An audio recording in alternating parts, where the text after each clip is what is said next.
pembuluh darah kita. Ini akan memberikan gambaran yang jelas. Ini adalah yang normal, penampung daripada arteri yang normal. Mulai timbul kerusakan dari endotel, lapisan paling dalam dari pembuluh darah kita rusak.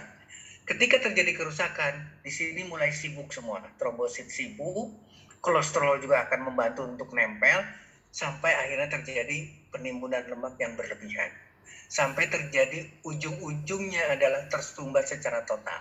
Gambaran paling bawah lebih jelas ketika plak ini mengalami pecah atau terjadinya sumbatan akibat adanya darah yang menggumpal. Ini adalah serangan jantung.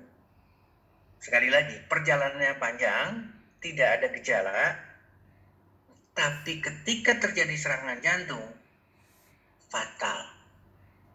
Ini harus jadi renungan buat kita, tidak bisa tanpa harus melakukan tindakan mulai dari sekarang. Nah, ini gambaran akan lebih jelas karena awal betul-betul silent, betul-betul tidak terjadi apa-apa. Di sini mulai terjadi rasa sakit, tapi bukan masuk dalam kategori serangan jantung, masuknya adalah kategori angina. Angina atau transient ischemic attack, satu serangan yang tiba-tiba kemudian menghilang, seolah-olah tidak terjadi apa-apa. Di jantung akan terjadi angina, di jantung akan terjadi transient ischemic attack. Tapi di pembuluh darah yang lain, di perifer kita, di tubuh kita, itu juga akan terjadi. Ini adalah peripheral arterial disease, penyakit akibat aterosklerosis yang sama, tapi terjadi di luar tubuh kita. Di mana terjadinya umumnya adalah di kaki. Jadi inilah yang terjadi akibat sama, yaitu akibat aterosklerosis, akibat penyempitan pembuluh darah, akibat terjadinya sumbatan. Kalau di otak, maka akan terjadi yang disebut sebagai ischemic stroke.